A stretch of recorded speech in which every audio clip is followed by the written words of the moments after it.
I'm Nick Sullivan, and over my shoulder here is my muse. Haven't named her yet. Maybe folks who are watching this in the comments, tell me who we should name my muse here. We have guests tonight, Rick Gualtieri and Margaret Lashley. Rick is, I don't know where to begin with the amount of books this man has written. He's been writing his books since 2011, has multiple series. We'll be asking about all of them. And Margaret Lashley, fans of tropical authors will know that she is a tropical author with some tropical books, but she also, and the reason we asked her on, has this freaky Florida mysteries. And I have seen skunk apes and mothmen and all sorts of things in that. So we're going to be asking some questions about that. Back to you, Wayne. I get to tell my skunk ape story again. I think our viewers have had enough of that, but we can do it again. I want to hear it. I told somebody the story at NINC, and they were both science fiction fantasy writers, and it was a husband and wife team. And I really got into it. I did all the, the hand movements and everything. I had them on the edge of their seat for 30 minutes. Is it a true story, or were you just joshing? Yeah, no, it's a actual true story. Okay. I've encountered the skunk ape. But, I have too, but it was a family reunion. Well, Rick and I have actually known each other for quite a while. We've never met in person, which Rick and Nick have. So you got to jump on me there. But Rick and I go back to what, 2014 or 2015, Rick? Yeah, thereabouts. We're some of the old timers of the indie crowd there. Yeah, but did you guys meet on K-boards? Initially on K-boards, and then we started our own Facebook group that we're not allowed to talk about the name of it because it's like Right Club. That's great. All right, we know the first rule of that. Yeah, everybody's looking this up right now.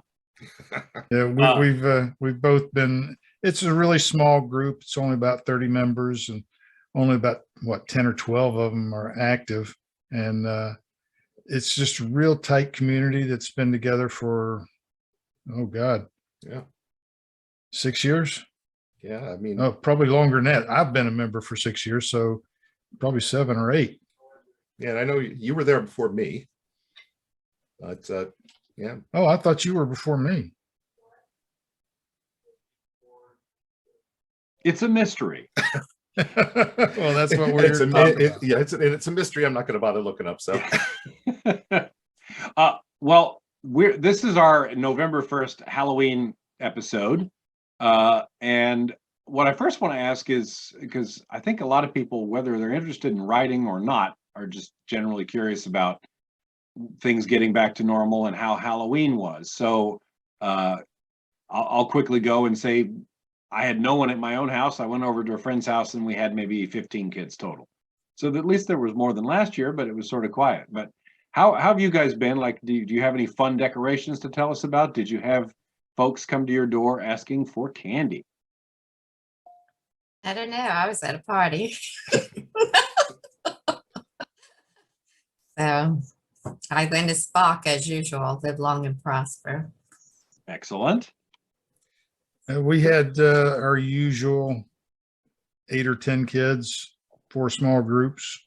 We live in a small neighborhood, so there's only like 4 or 5 couples that have little children. So we look forward to seeing them every year, and they grow. We normally go all out on Halloween, but this year was low key because last month we lost about 20 years worth of Halloween decorations, costumes, all that stuff.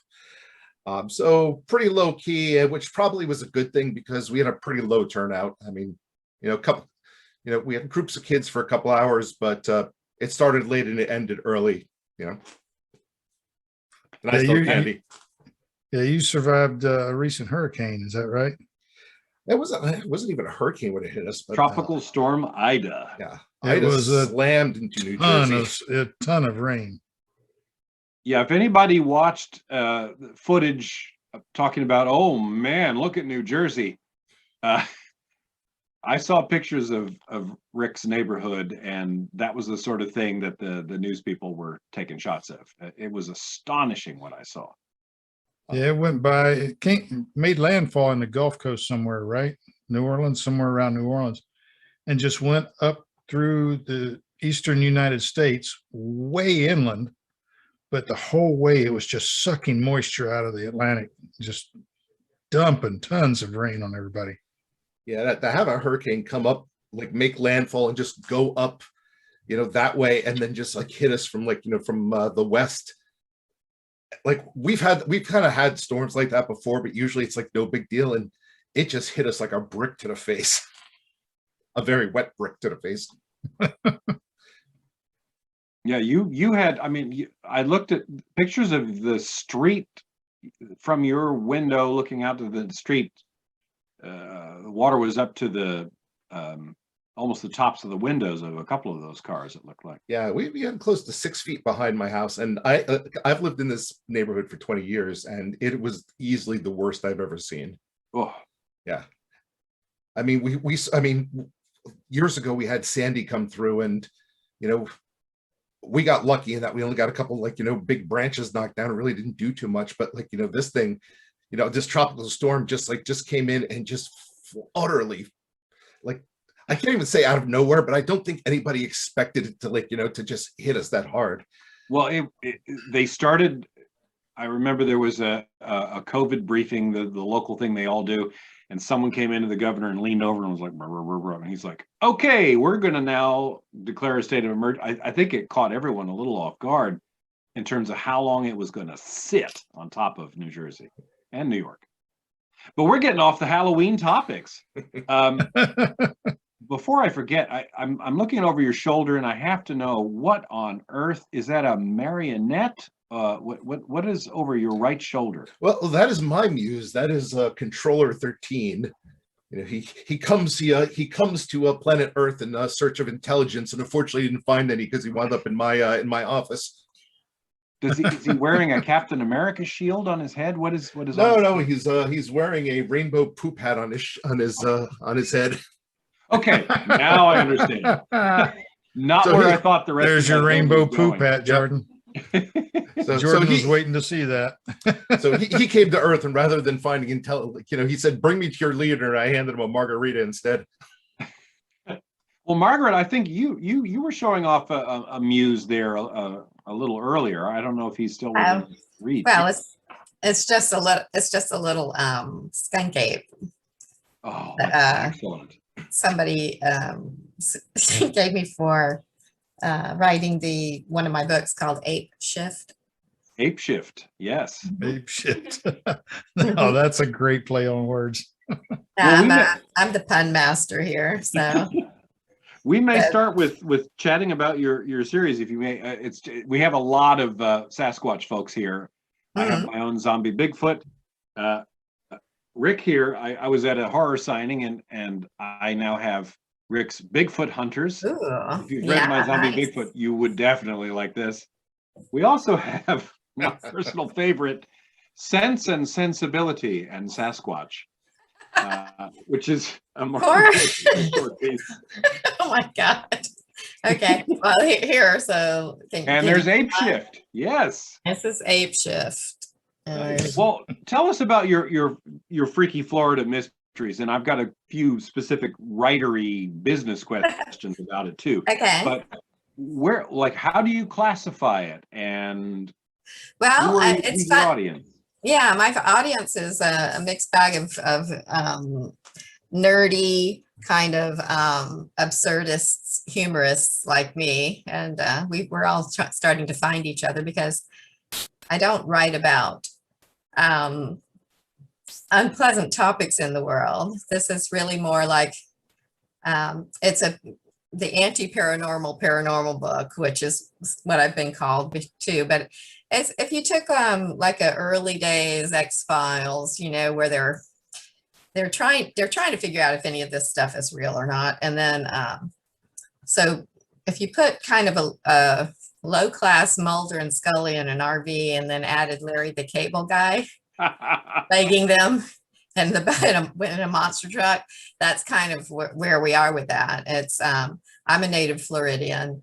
All my family, as I come from true redneck stock, and so I grew up with all of these kind of people, or that whole true Florida craziness, and I know a lot about the backwoods and things. So this is kind of it's really really humorous book. It's mostly trying to be trying to tell the tale in a different way, with a very sarcastic woman who's had a tough life, who joins up with a ruined physicist who is on the run in an RV, and we're not really sure why, that he's a conspiracy theorist and knows everything about everything. And then her cousin, who is the kind of Florida man personified, jerky kind of guy, that just throws a wrench in the mix. And he's extremely annoying to her, but he ends up saving the day half the time, or saving her half the time. But then he's also just you want to pull your hair out over some of the stuff that he does. So that's just life, isn't it? So they're very real kind of characters, and taking a look at all of these different stories. But we go through facts, and most everything that the nerdy scientist guy says is a true fact, or at least is common belief researched. So I do a lot of research for these books, but then there's his crazy ideas about what things could be, and then I try to add a spin to it. And sometimes these things turn out to be real, and sometimes they find out they're like smoke and mirrors kind of thing. So, but it's a lot of fun, tons of snark, and tons of interesting facts you wish you never knew. Well, You latest just- one. You touched on a couple of things, a couple of very Florida specific things. And being a Floridian myself, I had to grin. In a lot of parts of the country, when you call somebody a redneck, you're insulting them. But we Floridians wear that with a badge of honor. Oh, heck yeah. Yeah, A redneck is just an entrepreneur with no money. exactly.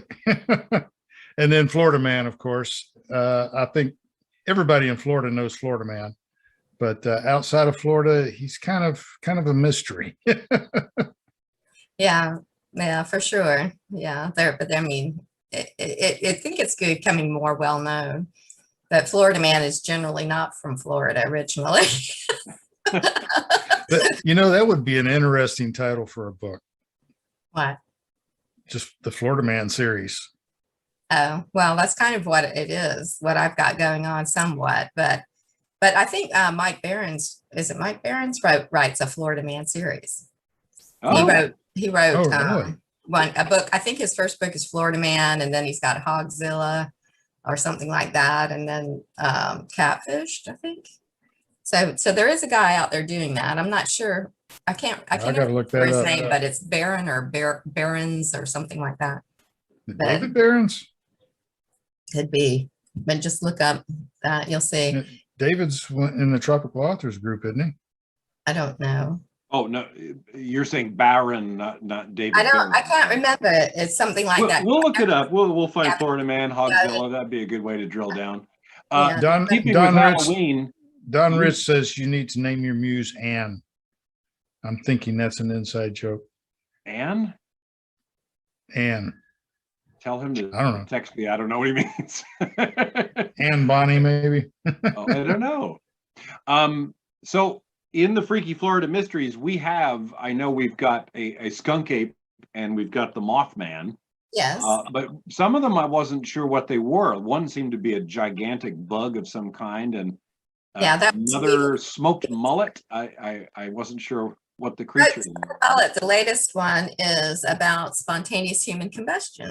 Oh, that's fantastic. And the most famous case of spontaneous human combustion happened about a block from where I live with a woman named Mary Hardy Reeser, who spontaneously combusted in her apartment in 1951. And that was actually investigated by the FBI and J. Edgar Hoover, and it's still an open case. I Oh, remember wow. as a young kid getting crazy cryptid sort Yeah. of mystery things out of the library, reading about spontaneous combustion and Oh my being God. afraid it was going to happen to Yeah, me. it's like quicksand and spontaneous human combustion. We're all worried it's going to happen, but it's probably not going to happen. And that's what they go to investigate an RV that they wanted to buy, and somebody had spontaneously combusted in it. So of course, the main character, Grace, or the conspiracy theorist guy, is all up and got to go get this RV. I mean, what are the odds that it could ever happen again? We're spontaneous human combustion proofed, if we buy this thing, it's never going to happen again twice in the same RV, right? So, yeah, so I kind of we go through all the different theories in the book of the going rate theories of why this all happens. And then of course we have to add our own. And that's kind of what we do at the end. Grayson adds his own kind of theory, and they're always plausible, but they're also tiny bit crazy. So that's what makes it fun. Yeah, and so there's a little bit of crazy romance going on between Bobby, the woman, and Grayson, the physicist, and he's a big nerd, and she's like, oh my God, this guy's hopeless. He's got no game or whatever. But then he's also her boss. So there's some crazy romance kind of stuff trying to happen. But you were asking about the books. One of them is about portals. Opening up and swallowing people, and Weevil Spirits was the one about the possible, how they have all of these cicadas, these generations of cicadas, and they have mega years of cicadas where there's the 3-year, 5-year, 7-year, 13-year cicadas. They all come together all at once. But this is kind of a thing. What if there were another like 200-year cicada, right? That was as big as a VW bus or something. And that's cool. Yeah, so things like that. Yeah. So, and Dr. Prepper was pretty much about the prepper people and the crazy prepper people in Florida. So gotcha. Yeah. So anyway, well, yeah. Rick, tell us a little bit about you. You've certainly you've got cryptids, you've got werewolves, you've got the undead, you have the occult. I imagine there's a Necronomicon or two in there based on the overall name of one of your main series. What can you tell us a bit about your Halloween-ish books? Well, I mean, I am ultimately a fantasy / horror writer, so I don't like to dwell in reality too much. When I read, I want to escape, and sometimes I want to escape next door, but most of the time I want to escape at least a couple doors down. So that's pretty much my thing with writing. But yeah, I mean, I cover a bunch of stuff. I mean, I have my biggest series is called Tome of Bill, and it's horror comedy. Basically, it's this foul-mouthed nerd. This foul-mouthed nerd buddies.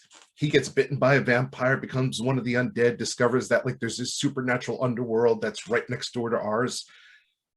Except he's a jerk and his friends are jerks, and they can't they can't help but mouth off. So of course, all these creatures which takes themselves, these ancient beings which takes themselves way too seriously, decide, we probably should just kill this guy because we don't really like him.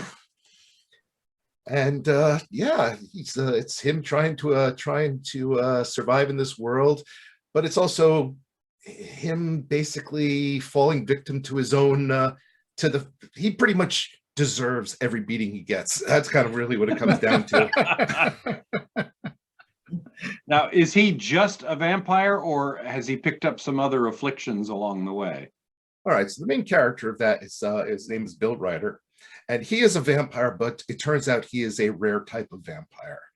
And he's a vampire that is known as a free will. And they're called that because he has a fairly unique ability to resist being compelled or ordered about by elder vampires. And that's how the vampire community kind of maintains order, is that the older vampires, pretty much don't give the younger vampires much sway. It's kind of like you do as you're told because you have no choice. And now they have this jerk running around who they can't order about and they can't control. And he's just causing chaos wherever he goes. So that's kind of his main thing. And you find out a little later on that he also has the ability where vampires mostly drink living blood. Well, they entirely drink living blood. If they drink the blood of another undead, it winds up making them violently ill. It's just not compatible, except he has the ability to do that. So if he bites another vampire, not only can he like survive, but he gets a temporary power boost, I guess, on par with their own abilities. So that's kind of like, his secret power is that if he winds up biting another vampire who might be older and a lot more powerful, he can kind of temporarily get that boost from them and kind of bring his own power level up. That's good. The bad is, I mean, this guy's a geek. He's not like, he's not like ex-military or like, or a ninja or anything. So even like, becoming like a lot more powerful, he's still liable to just get the crap kicked out of him because he doesn't know how to fight. Now, the Tome of Bill universe, is there a tome? Is there magic in it? Are there foes that are different than the vampires that they deal with? Oh yeah. I mean, the first book in it is called Bill the Vampire and primarily is about vampires. But as you get further into the series, you learn that there's a lot more out there. There's witches, there's wizards. Bill is disappointed early on to learn early on. He's like, werewolves are a thing too. And he's pretty much told, no, that's not real. What do you mean werewolves aren't real? There's stories out there for like to go back centuries of werewolves being real and he's pretty much told, well, yeah, people get high and they see things that aren't there. It doesn't make it real.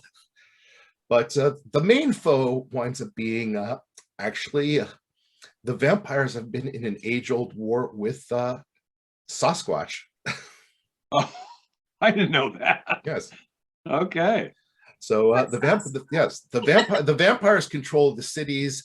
The big feet control the woods, and neither really is supposed to kind of go into the other because, well, then all-out war will spark. Well, that transitions to something you have a more serious, although I got to say I laughed multiple times, so you probably can't help yourself being funny. The Bigfoot Hunters here is certainly less lighthearted than the Bill series. It's more of action adventure, creature feature. Oh yeah, there's 3 books in that series. That's called Tales of the Crypto Hunter. And they're all basically creature rampage books. It's Bigfoot Hunters is the first, Devil Hunters is the second, which that kind of covers my hometown cryptid, the Jersey Devil. And then in the final book, Kraken Hunters, I delve a little bit into your guys' spaces, and that takes place down in the Caribbean. Oh, excellent. Yeah, we kind of got lazy and didn't do it, but we're planning on doing sea-related horror books for Tropical Authors in the month of October next time when have more time. Well, Kraken Hunters is based off the legend of the Luska, which I forget, back in the early, I think it was the early 1900s, a corpse washed up on the beach of St. Augustine. You can look up the St. Augustine monster, and for the longest time, people postulated that it was essentially the corpse of a giant octopus that would have been about maybe 150 feet, in length. These days, well, with better technology, I think it's been kind of more dismissed as just like whale blubber, or but yeah, that's that. It's based off of that cryptid. Wow. Well, you mentioned the Jersey Devil, which is down there in the Pine Barrens of New Jersey.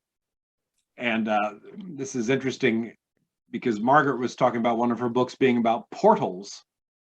And one thing I discovered down in New Jersey, I was going to write something on it, I never did, but there's a tiny little town called Ong's Hat, ONG''S, Ong's Hat, which on some maps you won't find. But I was down there and I had pancakes at a place that was sort of the Ong's Hat only building.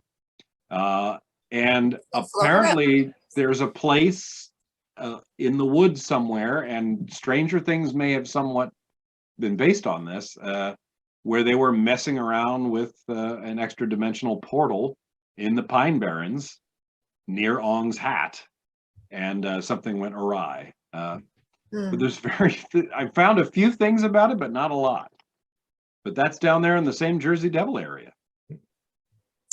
Yeah, interesting. Yeah.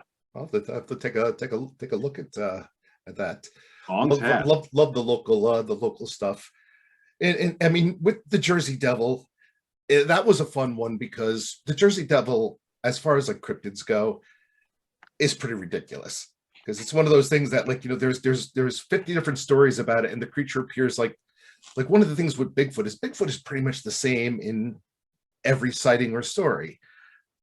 You know, with like very minor variances. With the Jersey Devil, it's like, okay, it hopped, it jumped, it had wings, it had horns, it had 13 heads. It's always different. So it's a little bit of kind of like, you know, almost like a joke. Like a Lewis and Carroll Jabberwocky kind of Yes. look, or just all over the place. Yeah.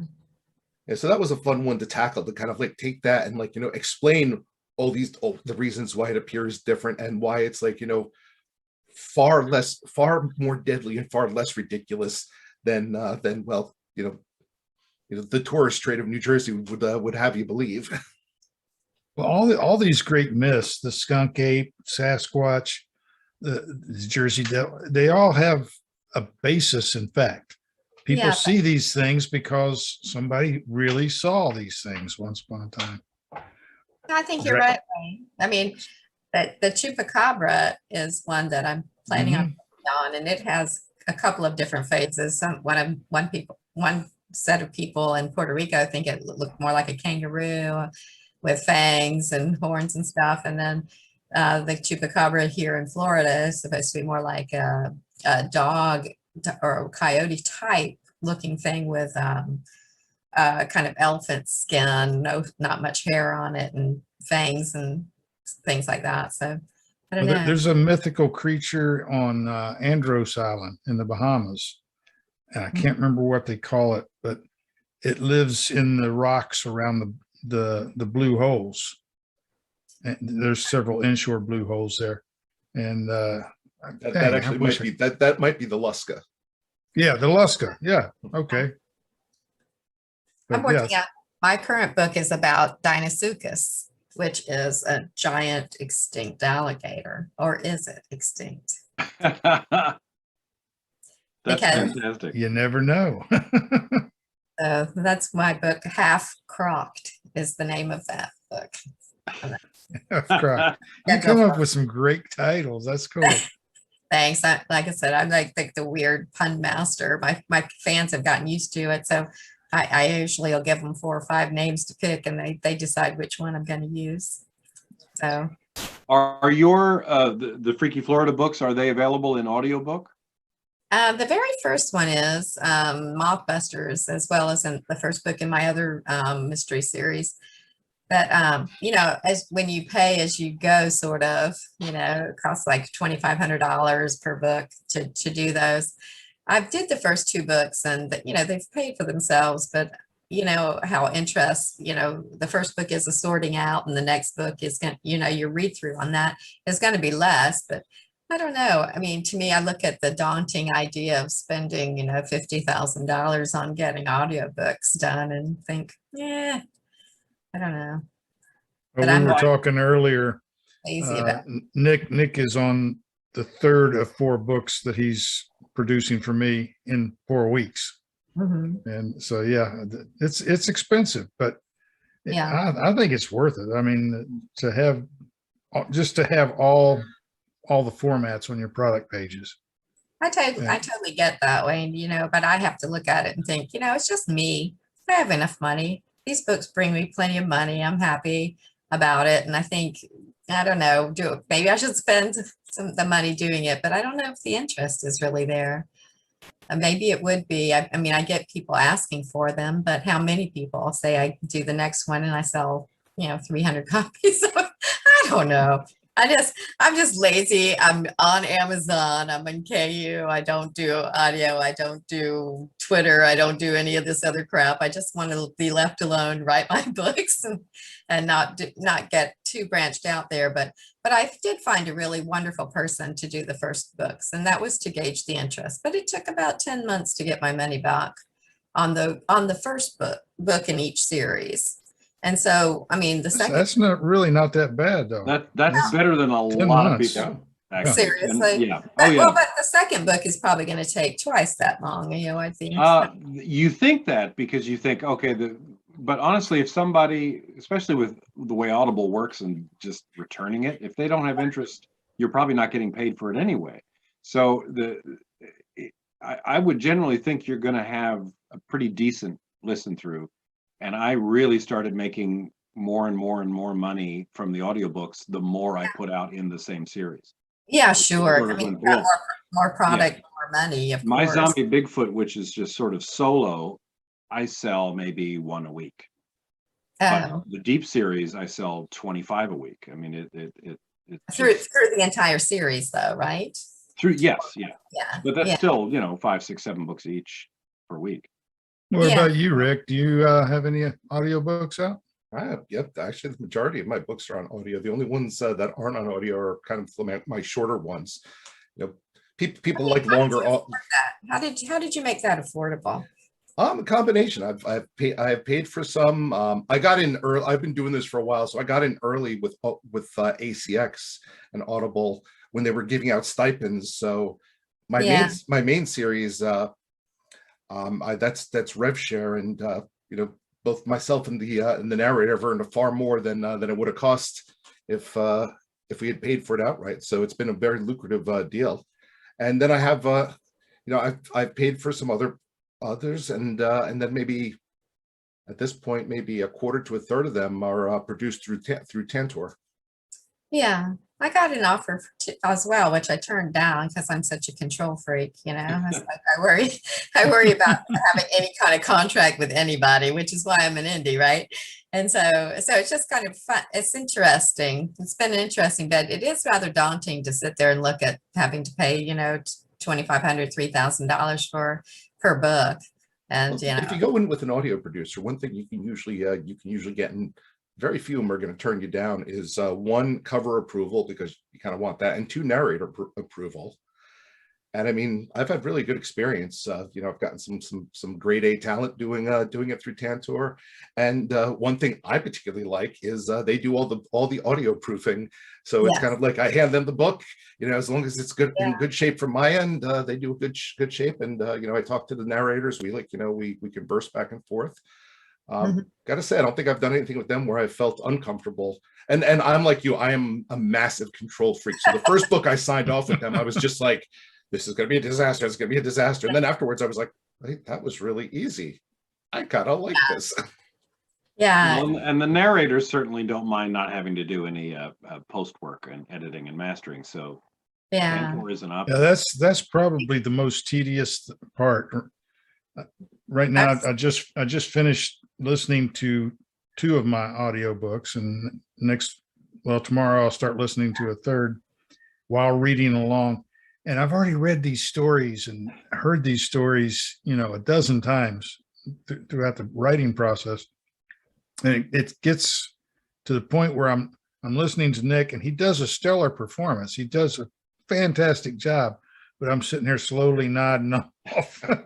Yeah. I could always tell when you've nodded off, because you'll have a thick amount, and then I'll have like 3 chapters where and I'm like, there's no freaking No, don't worry.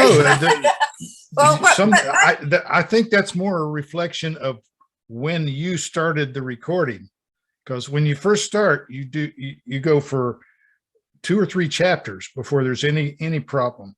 And then I'm thinking about lunch. I'm like, and then you're thinking about lunch, and you start missing a word or a sentence or something like that. So I can tell what part of the day it was just by listening. I totally know how hard it is, because I recorded half of my first book in my first series. I went to a studio, started doing it myself, and it's a lot of hard work. So kudos to you. But I think that, my books are very much comic timing is needed. Mm-hmm. And the characters need to be in a specific voice, and they need to all sound like their own character, I mean, because my books are very much more character driven than plot driven, even though there's a lot of stuff going on. So I don't know. I mean, I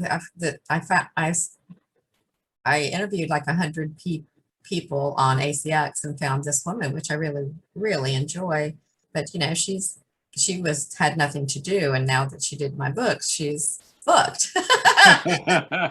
And so I have to wait, but it's it's also she's 300 an hour, and it adds up.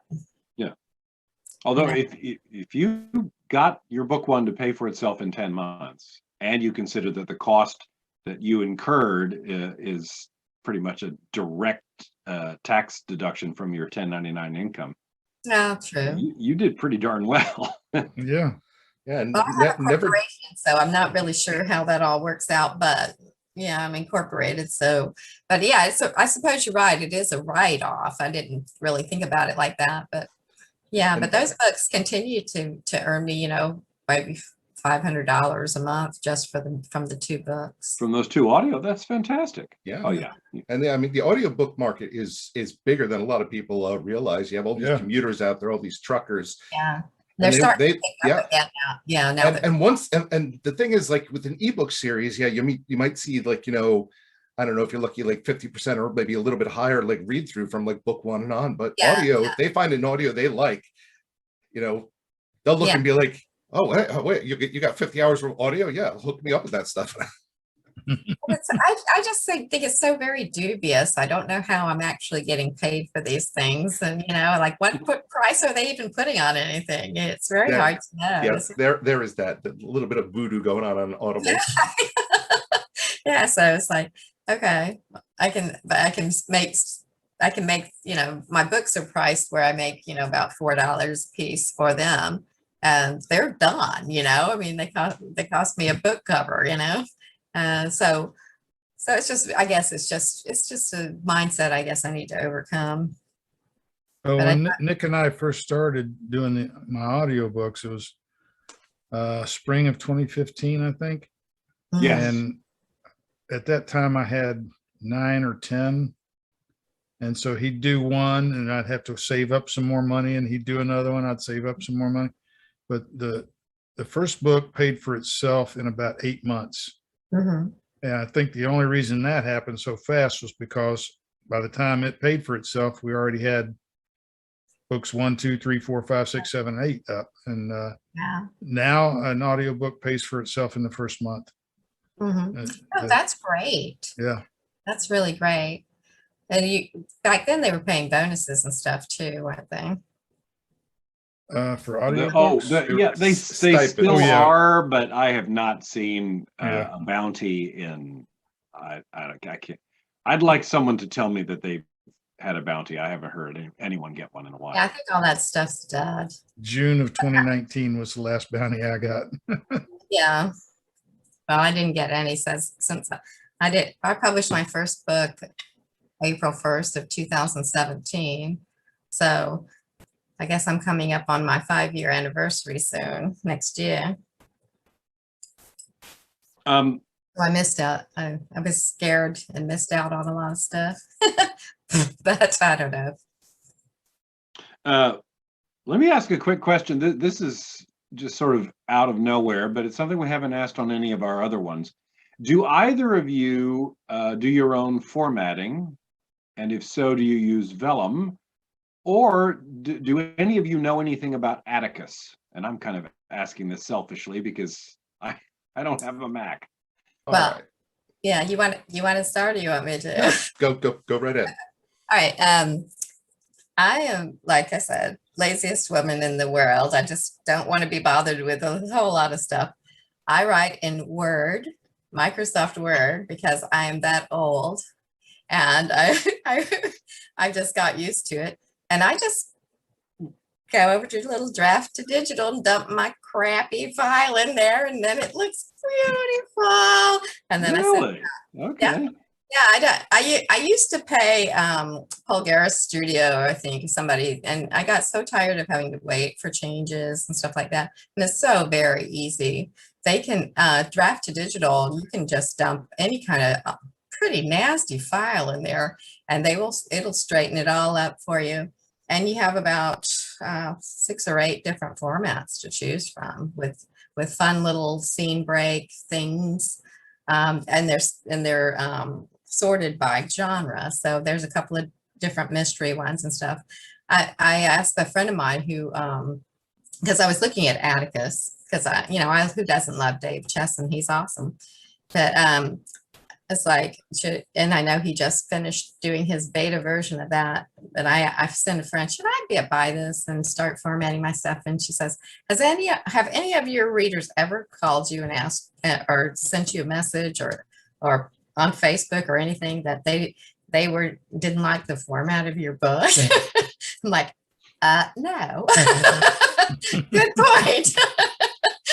So, I'm not going to sweat it. I mean, then they look pretty decent inside. I mean, we'll see.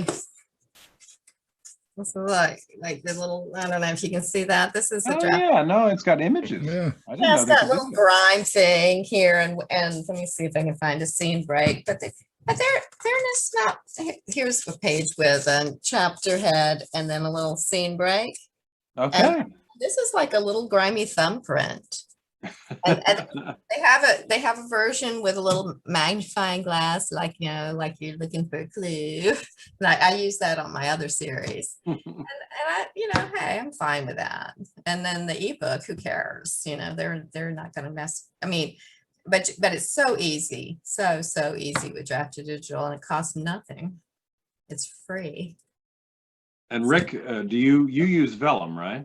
Well, okay, so I come from like a 20-year IT background, so Yes. I know the technology and stuff. I started off originally like for just manually formatting my stuff in HTML. I don't do that anymore. So Oh my God. so I write in Word for ebook. Actually, Amazon puts out free software called Kindle Create, which they put it out. It outputs in their new KPF format.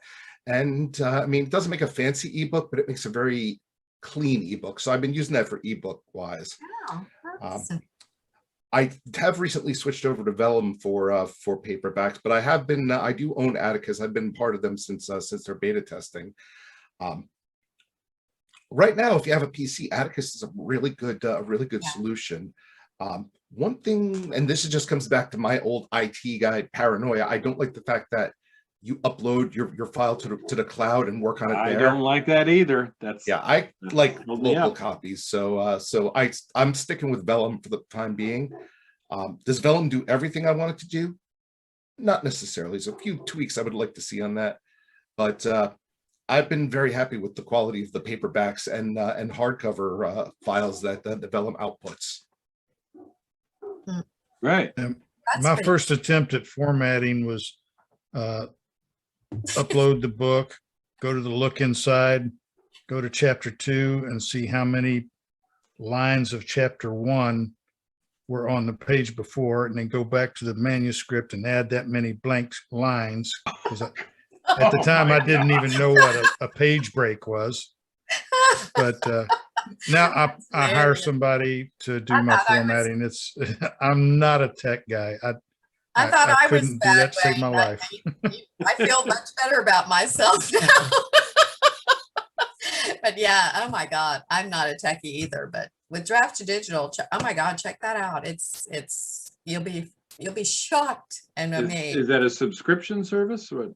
No, so it's a free service. Really?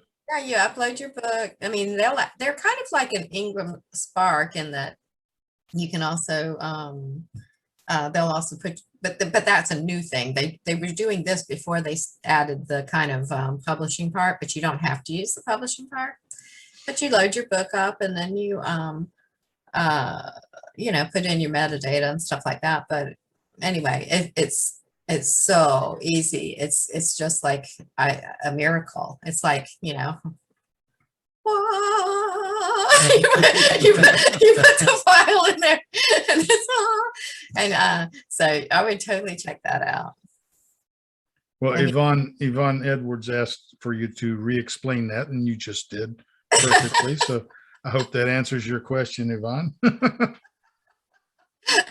Yeah, and it'll take, I think, all kinds of files, but I just send a Word file. I mean, I use a Microsoft Word file, and you do have to so put a table of contents in your Word file, and that table of contents has to be updated and right, but then it'll just sort and do everything for you. It's just awesome.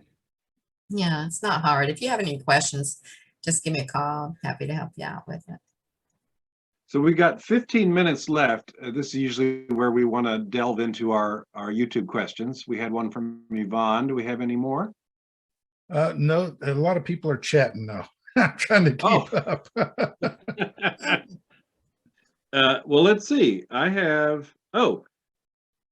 so I know from talking to, I was at a horror signing where I met Rick Gualtieri, and I understand he goes to what's called Dragon Con, which is this really cool, I mean, it's sort of Dungeons and Dragons, but I imagine there's comic book stuff there. There's all sorts of different things.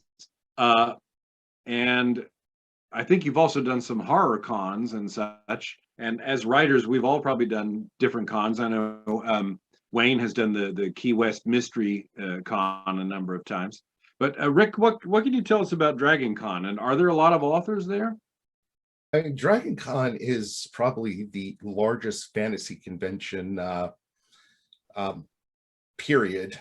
I mean, it encompasses so much more than just Dungeons and Dragons. I mean, you're talking like 100,000 people in Atlanta, Georgia, over I think it's like Labor Day weekend. That's when it happens. So it is huge. As far as authors go, yeah, there's a ton of authors there. Usually we hang out, we do some networking and stuff. It's a great con for the experience, and I would say for also the networking. It's kind of an overwhelming con, I'd say, if for somebody like me going down to Atlanta to actually try to do business. So when I do Dragon Con, I try to do panels and stuff, but I'm not usually there to sell. I usually pick the smaller, like mid-size to smaller cons to sell, because you get more time to spend with with people talk, and that's what you're there for. You're there to connect with readers, both new and old, and spend a little time and such. And that's kind of hard to do at Dragon Con because there's just so many people there. Yeah. The best convention actually I had this year was so I'm on a podcast called Authors and Dragons, and we're a fantasy role play podcast. It's myself and 5 other fantasy writers, and we've been doing it for 6 years, and we've actually did our 2nd annual convention. It's our own convention. We held it this year. We had about 200 people show up in Nashville, Tennessee, and it was great. So it's I mean, 200 people for a convention is relatively small, but it's 200 people who showed up just to see us. For you guys, yeah. Yes. So that was a mind blower. Outside of that, I mean, I usually prefer kind of like I said, small to mid-sized cons. One of my favorite conventions is Con Carolinas. I've done that several times. That takes place at the beginning of summer down in Charlotte, and they usually get, I think, between 2,000 and 5,000 people there. And it's a nice, easygoing con. There's a decent amount of traffic, but you get time to hang out and talk to people, and without being overwhelmed. And that's kind of what I like. Is that genre specific, or is that open to all genres? Con Carolinas, I think, is mostly sci-fi fantasy. Okay. That's usually the circuit that I go through. Dragon Con, even though despite its name, I think would probably be more almost, you're going to find almost representation from every genre there. How about you, Margaret? Have why you they're done so any big. conventions or book signings with massive amounts of other people? Again, I pull the lazy card. Oh, okay. I have not been to a book signing. I've been invited, and I might go to one here in St. Petersburg one of these days. A friend of mine, Raymond Adkins, who's a writer, he says, I got kind of tired of sitting in the corner saying, look, I didn't strangle a baby. I just wrote a book, because people walk by and they're like, ah, it's anyway, maybe it's just him, but no, it's really not my thing. I'm pretty introverted as far as, and I think, well, it's kind of pompous for me to think somebody might actually want to meet me face to face. Hello. But but anyway, not my big thing, but I had been going to NINC and to 20 Books conferences until, of course, COVID hit and everything. But I've kind of done those conferences, and I did go to one VoucherCon conference, which is kind of a where the readers and the writers get together and meet each other and everything. But I was really young. It was early days, I think I'd been an author for about a year or something. So I had, approximately 3 fans.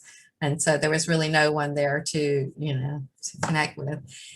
But I guess no, it's really not my thing. I think I don't know, just makes me laugh to think that somebody would go anywhere to see me. It's like, what? Seriously? Are you kidding? I've done a few book signings. I did one at Dockside in Marathon, and Dockside is a real place featured in my books a lot.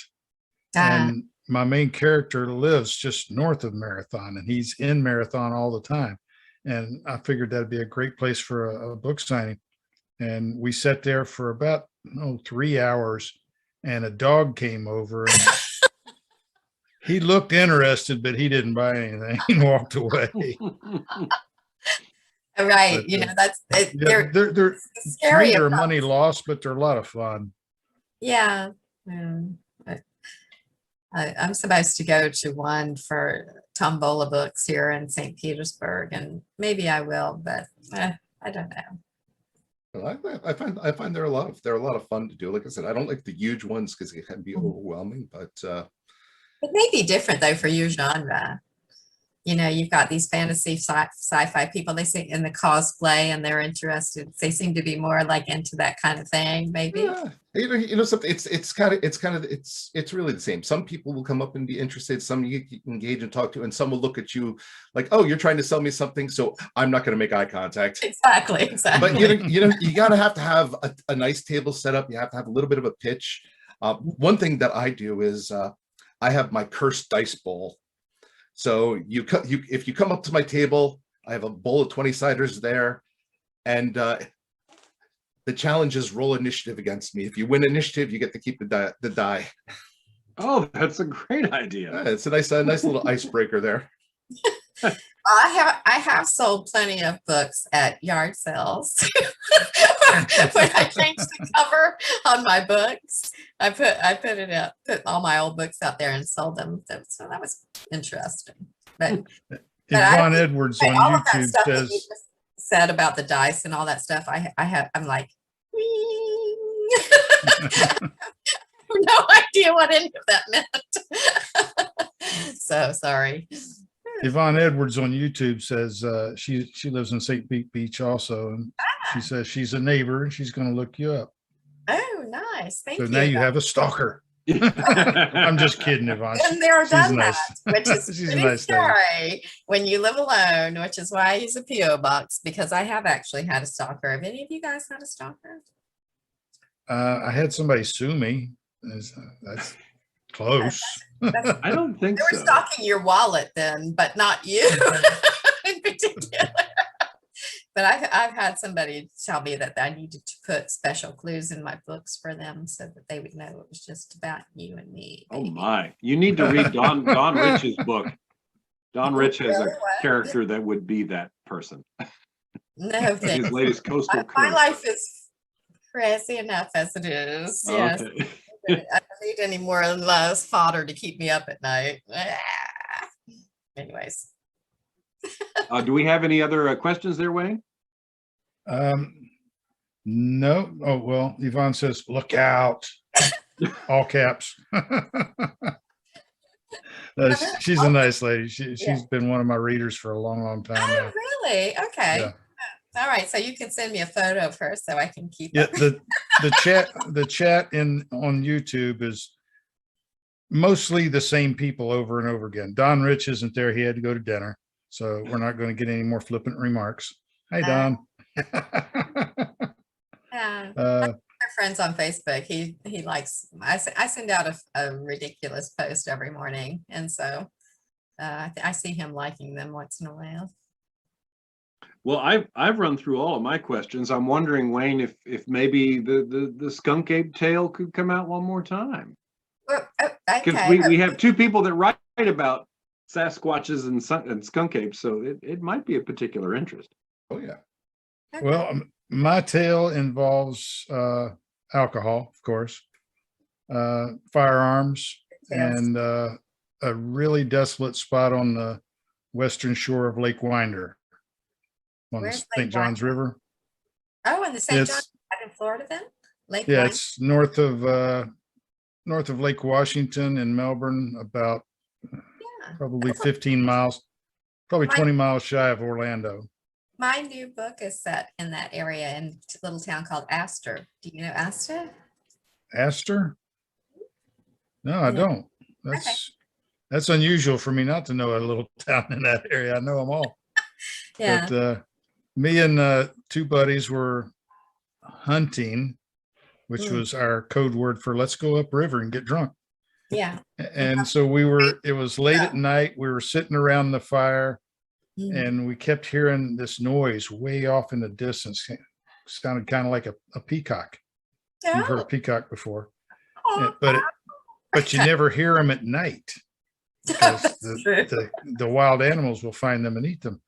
But it kept getting closer, and the closer it got, it started sounding more like some kind of big cat wail. Mm. And we started getting a little nervous, so we went off in search of more firewood for the fire, crossed over a fence. This is on Duda property, big landowner in Central Florida. And there's an old Indian mound there. And we're standing next to this Indian mound and trying to find some more firewood. And there was this leaf right in the middle of this Indian mound. Just this leaf was just going back and forth like this. And I was smoking a cigarette. Of course, I'm not a smoker anymore, but I was smoking a cigarette, and the smoke from my cigarette was going straight up before it started breaking up, so there was no wind at all, but this leaf just kept going back and forth. And that scared us too. And of course, had a little bit to drink, so we went running back to the fire and piled more firewood on it. And then we heard something rustling around just outside of the light, moving through the woods near us. And at one point, there was a full moon rising over the lake, and there was an opening in the trees going out towards the lake. And we saw this silhouette, and it was shaped kind of like a man or a very large bear, maybe, but it stood on two legs and stood there looking at us. And then my buddy Marty jumps up with his rifle and says, "I hope you ain't a man." And he fires a shot at it, and it disappeared. It And didn't run away. It didn't run away. It disappeared. It just disappeared. Mm. And we didn't hear it anymore that night. And we all piled into the boat and tried to head back home. Of course, it's night, and St. John's River it's not really a navigable waterway. It's got a few alligators in it too. Oh, it's got some alligators, yeah. So we ended up stranded on a sandbar for the night during a thunderstorm. Ooh. And water was filling up the boat. The waves were crashing over the transom, and we slept in wet sleeping bags, scared to death to go ashore. Oh my gosh! But that was the skunk ape. What a tale to tell then. It had to have been terrifying at the time, but it's a cool story. Yeah, yeah. It was. I mean, to me, it's a real thing. I mean, I'm pretty sure that we saw something out there. I can't explain what it is. I don't know, but I believe in Sasquatch and Yeti, and there are animals all over the planet that we have never just recently, just 2 years ago, 3 years ago, they discovered a new species of shark right here in the low country of South Carolina. It's native only to Port Royal Sound, Cusall Sound, and Charlotte Harbor. That's the only place it's been found. They just discovered this shark 2 years ago. It grows to 12 feet. Wow. How does a 12-foot shark not get seen until just a few years ago? So yeah, there's lots of animals out there that have not been discovered and could never be seen. And if they're intelligent enough, they could go without being seen easily, especially in remote areas like Lake Winder or Rocky Mountains or the slopes of the Himalayas. So they're out there. Yeah, I totally agree with you. I mean, we don't know everything. We don't know half of what's going on in our own houses. Forget about everything else. Well, we are out of time. It's 7:31. I want to thank both of y'all for being on. Margaret, Rick, it's been great talking to you. Oh, thanks for And, inviting me. Yeah, thanks for having us on. And I'd like to thank our sponsors, Aurora Publicity, Pirate Radio, Down Island Press, Down Island Publishing. It's a new company that is just about to start up any day now. And let's see, who am I forgetting? Tropical Authors. If you're looking for a good tropical beach read, go to tropicalauthors.com, and don't forget to pre-order Graceless if you're watching. 99 cents, 4 authors, 1 great story. It's a superb story. So anyway, that's it for tonight, and we'll see y'all next week or next month when we will have Author's Corner, right, Jordan? Is that next month? No, she's shaking her head. No, it's Randall Wood. Randall Wood with Scribe Count will be joining us. So if you're interested in, if you're a wide author or a Kindle Unlimited author, you might want to tune in for this, because Scribe Count has launched a new platform specifically for Kindle Unlimited authors. Oh, sounds Tune good. in next month. That'll be December 6th, I think. Is Monday, Maybe December November. 6th. Maybe November. No, this is November. What This is is November. This is the December 6th. November show. December 6th is correct. First Monday in December. Okay. December 6th at 6:30. And until then, fair winds and follow.